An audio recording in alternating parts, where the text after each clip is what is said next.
we need to clarify in regards to this situation the difference between legacy Ubisoft and Tencent's Ubisoft, the franchises that they took over, like Far Cry, like Assassin's Creed, like Rainbow Six, to name but a few, folks.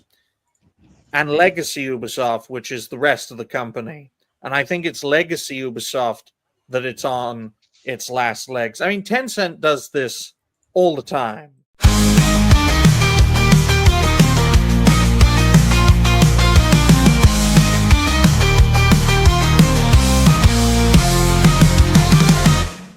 They divide, and if you're inefficient enough and not competitive enough, they will rule.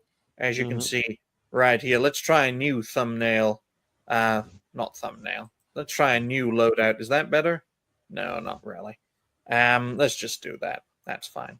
Okay, folks. Courtesy of Tarek JK, quote, Ubisoft just postponed its earnings report and halted the trading of its shares. Does that look very good, folks? Does that look very good at all? In fact, that looks worse than the woman presenting it. Jesus Christ. That reminds me of a meme I've seen earlier today. Yasuke actually was the most successful assassin because he killed off Ubisoft. Yes. You know, I like Kevin Spacey a lot more than Ubisoft. He's the only man who can save Ubisoft. It's Kevin Spacey. But, yeah, this was the postponement of the fiscal year meeting, folks, which means, oh, no, we are doomed. We are completely doomed. The country. If Ubisoft were a country, folks, it would be in an even worse state than Iraq in 2003. That's wrong. Ubisoft right now. I would be afraid to live in a country in Ubisoft if it was a country. Here's the joke Hugo is referring to. That's why you'd have to be afraid to living in Ubisoft as a country right there. Yeah, courtesy of Thiago, however you pronounce his weird Spanish name, Cortez 101 for the following. The greatest assassin to ever live, he killed Ubisoft. Long live Yasuke, slayer of Ubisoft. Wakanda forever! Oh boy. They can barely even protect their own finances, let alone a whole country. Well, I'll tell you this: if Yasuke were in charge of Ubisoft's finances, a lot of money would be going back to Africa. Going to Africa. But let's get some first impressions before we delve into this topic in more detail. Jose, what do you make of the downfall of Ubisoft? I think this was a long time coming. I mean, a lot of people think that we're being facetious when we say get woke, go broke, but here you had Ubisoft, and there've just been a number of bad practices. This is a company that said that you need to get comfortable not owning your games. This is a company that in Europe and parts of the UK was spying on voice chats, and if you said something spicy, they were going to call the cops on you. They all did this long before they started embracing wokeness with Star Wars Outlaws, with Assassin's Creed Shadows. And the embarrassing thing about this is it was revealed, I think, a while back that even the Yasuke they used in this game was a reused asset from like a Rainbow Six NPC. They just transplanted a random black guy and said, okay, this is our Yasuke now. This company has been an embarrassment, and they've sort of just run themselves into the ground. Now, basically China is going to pick and choose which parts of the company they want. They're going to jettison the rest. And I mean, this is what happens. And, I will not have fond memories of Ubisoft. I don't feel bad for Emma. I feel like nothing of value is lost. I can't remember the last time I played an Ubisoft game. Maybe the 2 South Park RPGs was probably the last time I gave a damn about a Ubisoft game. But this is what happens. This is what happens. And this is also what happens when you have disdain for people like all of us on this panel, all the people in the chat room, all the people on social media that told you, no, we don't want this. We don't want this. We don't want this. We don't want this. And they go, well, you're just a bigot then. You're just a bigot. You need to get with the times. Don't you understand? Don't you understand? It's Kamala Harris's turn now. How'd that work out for you? You can fade into obscurity along with her. Thank you. Well, better her than Gavin Newsom. I'll tell you that right now.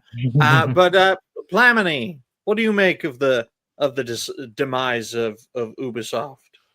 Honestly, I don't see anything bad happening to Ubisoft anytime soon because, again, as I said in like the previous like game, like Call of Duty, like they are just gonna like keep pumping out, for example, Assassin's Creed games.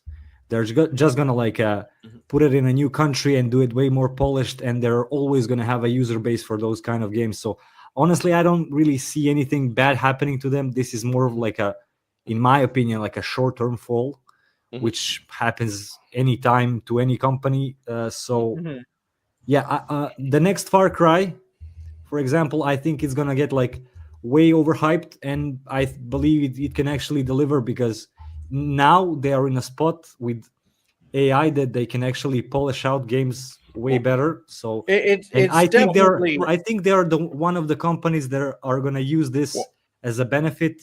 And yeah, I really don't see anything like bad happening to them. Well, I mean, remember, Ubisoft is dead. They're now Vantage. They're going to be Vantage Studios. I think they're going to full rebrand into Vantage because the name is just toxic now. Ubisoft. Well, I will make it clear that technically, folks, now it's not practically, but technically Ubisoft are two companies at the moment, right? One is the legacy brand, Legacy Ubisoft, which is the one that is crashing and burning, whose share price is going through the floor. And the new company is essentially Tencent's Ubisoft. This is the company. That's what I'm sharing on your screen now if you want. Yeah, this is the company, Plamini, that owns Assassin's Creed, that owns Far Cry, that owns the Rainbow franchise, right? Vantage Studios. And it looks like Ubisoft, Tencent's Ubisoft, is going to rebrand as Vantage Studios. And Vantage is not a bad name because it seems like a new, fresh, vibrant company. This new kid on the block that will like Aston Martin has like a Vantage. Yes, they car. do. So whenever you type in Vantage, they could have used much more creative names. So if we go by the logic of how creative they are, this is like a really if you're gonna name your studio like this is a bad choice. And if you're gonna make, but their games are not like depending on them being like super creative. It's just on the execution, and just for that reason, I think they're not gonna have any trouble. They can call themselves like whatever they want. I just like don't see them like going out of business anytime soon. Well, Tencent has a great record of saving companies by killing their predecessors. Okay, so we need to consider. Look at Epic, for example, because Epic, although things were looking great initially with Fortnite, they were bleeding out a lot of money from that project initially. Who saved them financially? It was Tencent. It was Tencent's actions in providing the financial money in return for a stake in Epic, which led to the greater success of that company. And what did Tencent do? They opened up the market, the new market for Epic, into the East, especially in places like China. And from that, Epic are now collaborating a lot more with Disney. That's why you're seeing Disney characters in their game. Most recently, The Simpsons, because yes, they are now owned by an evil corporation. So I think Vantage Studios will succeed because it is, in a sense, Tencent's Ubisoft. I think Legacy Ubisoft, which doesn't have Assassin's Creed, which doesn't have Far Cry, which doesn't have Rainbow Six and a few other prominent franchises, that's going to crash and burn. That's going to THQ, and it's going to be picked apart by several different companies. That's what I what is their like? What are their IPs like? What are you meant to salvage? Like, what titles do they have? Rayman being one of them. That's about it, as far as I can remember.